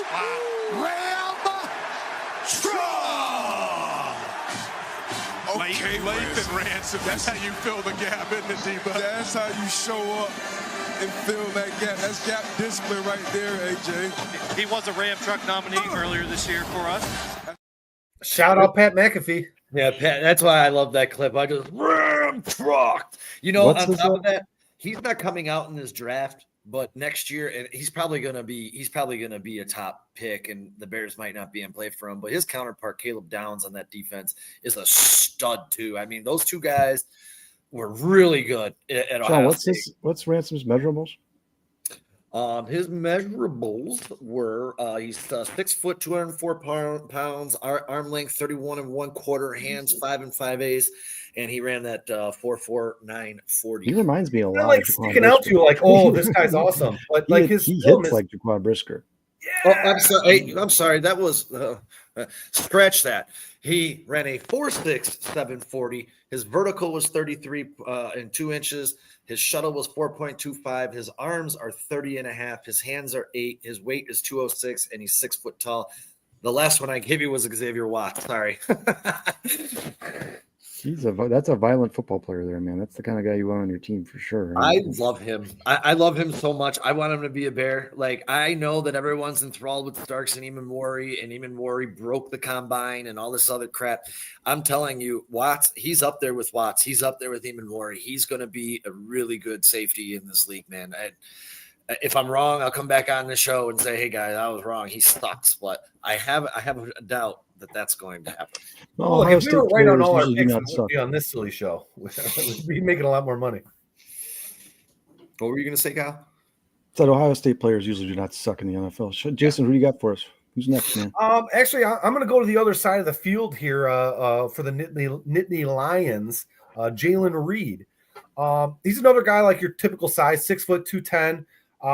He was a 4-star recruit out of Detroit. A lot of the stuff I got on him is just straight off of Draft Buzz, because once I started reading it, I just started falling in love with the kid. But one of his comps, coming out of Penn State, he's drawn a lot of comparisons to Jair Brown and Jaquan Brisker. Pretty good comps there. The scouting report is just it's awesome. It displays exceptional instincts when playing downhill, showing quick diagnosis skills and the ability to navigate through traffic. Brings the thunder as a tackler. We just saw a guy who does the exact same thing, despite average size. He does wrap up though, so he's a pretty good tackler as well. Another versatile chess piece. He can line up in multiple spots. Natural feel for the run. Accelerates through his tackles with excellent closing burst. He is a pretty good ball hawk, but he loves to track the quarterback, which I think is really good. And he's also contributed a lot in special teams, which again, sometimes with these rookies, you draft a guy and let's say Jaquan Brisker is okay and Kevin Byard, who I like, is okay, and you definitely pray that Kyle Gordon is okay. Maybe the guy gets drafted and is not starting, but can he contribute on special teams? You know what I mean? That's a big thing to also consider. I just love the guy.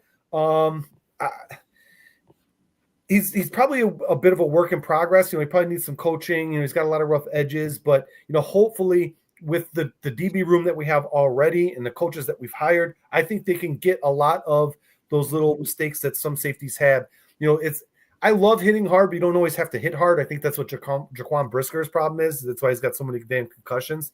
He's just trying to murder a dude, and you don't always have to murder a guy. Just get him down on the ground, But I think it's easy to coach away aggressiveness. You just say, hey, look, you don't have to hit him here. You just hold him up for help or whatever it is. But I think that's something that's probably a little bit easier. But you don't want to get rid of aggression either. You love players on defense that are aggressive, right? So we'll see where he goes. I got a feeling he might go a little bit higher than maybe a 3rd or 4th round. But it's going to be really interesting now that we don't have that 6th round pick. And we don't have a 4th, right? So we got a 5th, the 1/3, the 2 seconds, and the 1st. So those first 3 rounds are going to be really important for the Bears. I don't know where we go in that 2nd round. I think that's going to be the most important thing. That's where our meat and potatoes is going to come from. But Jalen Reed is a dude that, again, versatile, will play anywhere, hits hard, he's mean, everything you want out of a safety. Also, this was the trade-off. Jason got Reed and I got Ransom. Yeah. That was the trade. Oh, Sean, what do you got? What else do you got on? Yeah, you want to add anything? No, you pretty much took the words out of my mouth. I love this kid. He's physical. He plays great at the line of scrimmage. He does everything you want in a safety, especially if the Bears are going to be looking. There's still a trade back possibility at that 10 spot where the Bears move back and they pick up a 4th round pick, and then one of these guys fall right into their lap. So if they're looking for a safety, which I don't know, because in any of these top 30 visits and at the combine, I don't think the Bears interviewed or saw any safeties. But But sometimes when you're doing BPA, which is best player available, if one of these guys are hanging around, as a GM, if I'm looking at that Ransom film, I'm like, yeah, I want that guy on my football team. You know what I mean? So things can change on draft day in a heartbeat, and I would be happy with Reed or Ransom because I think they're very, very similar type players in college. So I think they'd make the transition very well to the NFL. What you got, Kyle? Who's your next guy? Yeah, the next guy on the list, guys, not my favorite safety in the draft, but if the Bears absolutely believe it's a position of need and they still haven't addressed it by, say, the 4th or 5th round, and somehow they've got picked up a pick in the 4th round, or this guy's still available in the 5th round, Sebastian Castro out of Iowa is 5'11", 203 pounds. He's projected to be a zone-free safety, so probably not a guy the Bears would be looking at. I think the Bears are looking for more for like a box safety guy, strong safety guy who could play the run. He's projected to be a 3rd round pick. His overall rating was an 84.1. The QB rating when targeted was 81.1. So, okay. His tackling is a 67%. Run defense is 87%. That's his highest grading. Coverage 83. Zone coverage 73. Man press coverage 85%, guys. His strengths are he plays with controlled violence near the line of scrimmage, showing natural feel for navigating traffic and closing running lanes with authority. Exceptional processing speed allows him to diagnose route combinations and trigger downhill against screens and quick game concepts. Brings a linebacker's mentality to run support, consistently maintaining leverage and showing no hesitation to mix it up with pulling guards. His weaknesses, limited long speed and explosive traits show up in man coverage, where shifty slots can create separation with double moves. Age is working against him. He'll be turning 25 during his rookie season, likely limiting his draft ceiling despite solid production. Can get grabby when matched up against vertical routes from the slot, leading to potential coverage penalties at the next level. So definitely a lot to work on for this guy. I do not believe he's a day one starter. I think he's a guy you drafted and kind of be kind of a project. You'd sit him on the bench for maybe a year, but if he's still available, the Bears, and he's still there in the 4th or 5th round, and the Bears have somehow acquired a 4th round pick, definitely somebody you could keep your eyes on. I do like a few 3 or 4 safeties. Some of the guys you guys just went over, some of the guys we've talked about better than him. But if he's still there and the rest of those guys are gone and the Bears are really worried about Jaquan Brisker, that's a guy you could see them draft and maybe stick on the bench, or at least until Jaquan Brisker gets hurt again. God forbid, we don't want to see that. But if it does happen again, maybe this guy can get 5, 6, 7 weeks under his belt on the bench, learn from Dennis Allen, and then get some playing game time action if a guy like Byard or Brisker do end up missing time. But like I said, not my favorite. I think he was overall the 7th overall ranked safety in the draft. So that's somebody who's going to be drafted in the top 2 rounds. He's from Oak Lawn. He is from Oak Lawn. He's a good football player. He's just an all-around good football player that I think if he doesn't play the thing about him for me is, like, you guys just showed the tapes, though. Those guys jump off the tape at you. Yeah. Right. All the guys we just watched, those guys, you're like, man, this guy loves football. This guy's violent. He loves the sport of football. He's not afraid to put his body in harm's way. I just don't get that same vibe with him. I just don't. He's just not a guy that, like, when you're watching the game, you keep hearing his name over and over and over and over again. Like I said, he is, by all accounts, he's a good player in college. He's probably going to be a serviceable player in the NFL. I just, of all the guys we've talked about, Sebastian Castro would probably come in as my least favorite of the group, but still not a bad player. I mean, I wouldn't be upset if the Bears drafted him and put him on the team. I just rather have one of those guys that you guys have gone over first before him. But like I said, you guys, if you're picking a safety in the 4th or 5th round, you're not going to get Ed Reed or Brian Dawkins. I mean, you have to find somebody you can get the most out of who can contribute on your team, maybe in a part-time role. That's the kind of guy I expect him to be. All right, maybe a tackler on special teams, and as a backup role. He's the only guy I saw where one of his strengths was not afraid to get in between NFL tackles or guards. That's some scary area over there in the NFL. Think about what you do in a blitz package. You're 200 pounds and you're running in between guys who are 350 to 400 pounds. That's where it starts to get kind of sketchy. He obviously has no problem doing that. Like I said, he's a football player, no doubt about it. He's just, if you gave me all 5 of those guys on the list, he was the one I'd pick him last. Me personally. Oh, well, that's good praise, and we're definitely keep an eye on Mr. Castro in this draft. Who's up on deck? Me? I think you, sir. You're up, Sean. I got my last one, and this guy is a riser in the draft. He was predicted to be drafted in the 4th round. After he was crushed the combine, he was re-ranked at number the 52nd best player in this draft, which would put him right in the second round. I don't know if he's going to go that high, but this gentleman's name is Billy Bowman Jr., the Boomer Sooner. We got a little tape on him. This one's silent. He had one of my favorite quotes from the combine as well. So we're going to play Mr. Boomer Sooner here. And his quote before I get into what he is, Billy Bowman gave my favorite quote during the combine week. I want to suffocate offenses. Offense is easy to play. You know your play. You know where the ball's going to be. All you got to do is get to the ball, make somebody miss. Defense, it brings so much more of a challenge. So it's so much more fun to me. My goal is to suffocate every offense. I don't want to give them anything. I hold my zone. I hold them to 0 to 3. The ball, when the ball is in the air, it's mine. If they have their hand off the ball, I want to take the ball as quick as possible. My mentality is suffocation.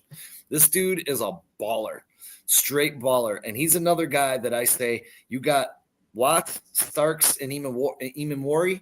This guy is another gem hidden in this draft. I think he's fallen back just a little bit because he's 5'10", 196 pounds. In 2024, he had 55 total tackles, 2 interceptions, 2 fumble recoveries, 1 return for a touchdown, 3 pass breakups. Billy Bowman Jr. is versatile, high football IQ, great in the run game, playmaker, physical, good tackler. If you need a smart playmaker who's a good tackler and great in the run game, this is your guy right here, Billy Bowman Jr. He earned Oklahoma's Don Key Award, the program's highest honor, and he was named to the All-SEC third team. I think this guy fits the mold perfectly. He's a little bit undersized, but he does have elite instincts and quickness and he can impact the game all over the field. While his production did drop off this season, it's not a reflection of his abilities because teams avoided targeting him. So that's how dangerous this guy was on the field. His presence can influence a game, even if he's not always in the box score. He is one of my hidden gems, one of my favorite in this draft.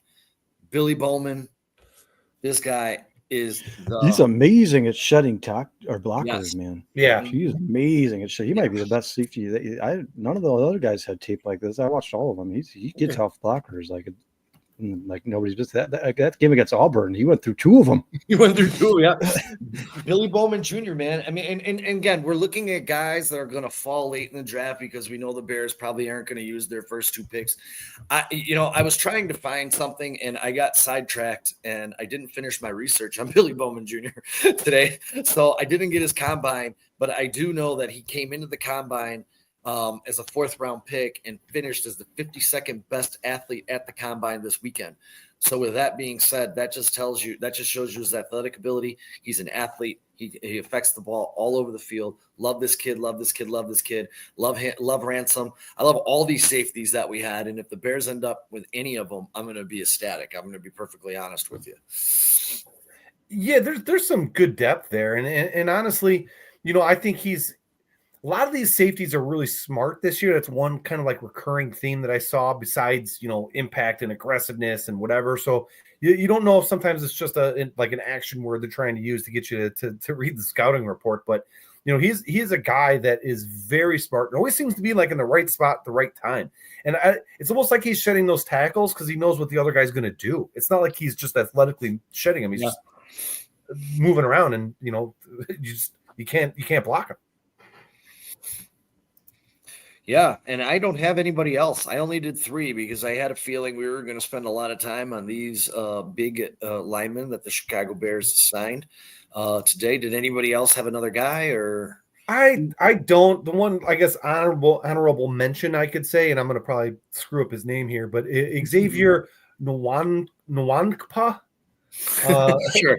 21 years old. He's 6'2", 215. He could probably add a couple of pounds, maybe even like 10 pounds, which makes me almost wonder because of his frame, does he wind up being a linebacker or not? But, still 215 at 21, not that bad. Yeah. He's probably going to be a late day 2 or day 3 guy, but he's a smart, safe player. Definitely NFL ready. I think he could start day 1.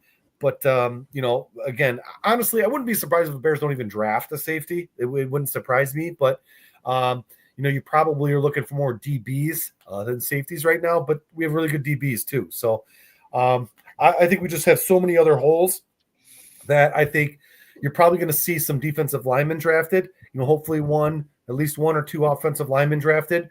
And you never know. Maybe we shock the world and we pick up a skill player that nobody thought we were going to get. Like Detroit did a couple years ago when they picked up what's his nuts? The I love mine first. You think about it really quick, T. When we do charity events, we usually do them through Chicago Bears Charities, Bears Care. We will be doing one for our upcoming live event, which will be for the Bears draft. And ladies and gentlemen, we're going to be promoting this here very shortly. I'm still putting the details together, but for people that are going to be showing up there, and I think we might run a couple on this show as well, a couple competitions. I got a couple sets of Cubs tickets that we're going to give away throughout the season here. I would say, give away some Sox tickets, but they're free anyway, so we don't really have to give them away, do we? But I'm going to get a couple of games here in May, one in June, and we will be running some giveaways, unfortunately, for the Chicago Bears. They're too far away, and we'll see what we can do when the Bears season gets started as far as giveaways, maybe some jerseys or something along those lines for the Bears as they get going. But we are definitely April 24th at River Street Tavern, 102 North River Street. Come hang out. Come see us. We're going to do a live show. We're going to break down the Chicago Bears draft pick. Hey, all right, T. I'm going to take you up on that, dude. Yeah, T, we appreciate it, man. Thank you very much, dude. Thanks, okay, great. Absolutely. Hold on. He said if we don't sweep you guys, if we don't. Yeah. I love it. Yeah, so we're going to continue to work on things, get things better. Don't forget, I think we're going to put a bow on this thing. We've taken up enough of your guys' time at 1 hour and 50 minutes. We really appreciate you guys hanging out with us. We've been around the same number pretty much throughout the whole show. So thanks for hanging out with us, everybody. We really appreciate it, from T to Cocaine Bear to some new faces too. To Chris Foster, who's undercover, Illinois Jones, Breaking News Bruce, Scotty Angel, Elizabeth. I'm just trying to Ant Mass, CTI, Vernon Trex Hyatt, Dustin Jones, Vernon Duplessis, Illinois Jones, Real Cubs, a Real Bears fan, Mike Ross, Erica, Plank, Erica, Broski Bear, Paul. We appreciate all you guys so much, man. Thank you, T. Obviously, thank you so much for joining us, guys. Could not be more appreciative of it, guys. Sean, is there anything else? We're sorry, but we still love you. Scott Angel, Philip, can't forget you guys, man. To the best. No, I just say stay tuned to 4 Stars Facebook page. We're gonna, as soon as the Bears do something, we're gonna break it out. I did it with Jonah Jackson. I didn't really feel like I needed to do a write-up on Joe Thuney, because if you don't know who Joe Thuney is, I don't think you really know football. So I didn't feel like writing a 7-page article on one of the best players on the planet. Yeah, and guys, as Sean's mentioned, there's going to be a little bit of an overhaul at 4 Star Chicago Sports here pretty soon. There's been a little bit of a hitch in the giddy up, but we will figure it out. We're going to get it all squared away, and we'll get all you cool guys. Stuff though, like really cool stuff. Yeah, it's going to be a lot easier to get a hold of us, get in contact with us, because there'll be a lot more content out there from a lot more different social media venues. We will get it up and running at some point. Obviously, the website's most important. We just have some things to discuss with on the administrative side of it, but I promise you guys it will be coming soon. Keep your eye out for it. Jason, thank you so much for joining us again on this Wednesday show, PT 57, whatever you go by there. We always have to give a shout out to our producer and one of our moderators, Bruce Fam. We appreciate him more than you guys can know. This guy does more work for us than you guys could possibly imagine. Thank you so much, Bruce. Yeah. Sean, anything else you want to say before we get out of here? Hey, Kyle Harris jumped in. We've been missing you, bud. Where you been hanging out at? What's up? Harris is a big Packers fan. Harris, T says that the Packers suck and the Lions are going to sweep them. T, Harris said vice versa. You guys can go at it there in the comments. Hey, Harris. Yeah. Kyle, you couldn't have showed up at a better time. Yeah, perfect time. Anything you want to get out there before we wrap up? Shit, fuck Green Bay. All right. Yeah. We love you, Kyle. Good time, Kyle. Hopefully we see you. Hopefully we see you at the draft party here on April 24th, man. Hang out. We had a good time with you at the last one, so hopefully we get to see you again. But until tomorrow, Dustin and Brandon will be on the bare minimum. Make sure you check out our boys. They'll be having fun, tons of shenanigans like they always do. And then we'll be back on Monday for the Hallis Hall Hangover. Oh shit! And Saturday for Chicago Cubs, the Northside 9. I almost forgot. But we will be. Yeah, and you guys remember Monday is going to be a very interesting show, guys, because the tampering period for NFL free agency begins Monday morning. So you're probably going to have a pretty good idea of who the Bears are targeting free agency.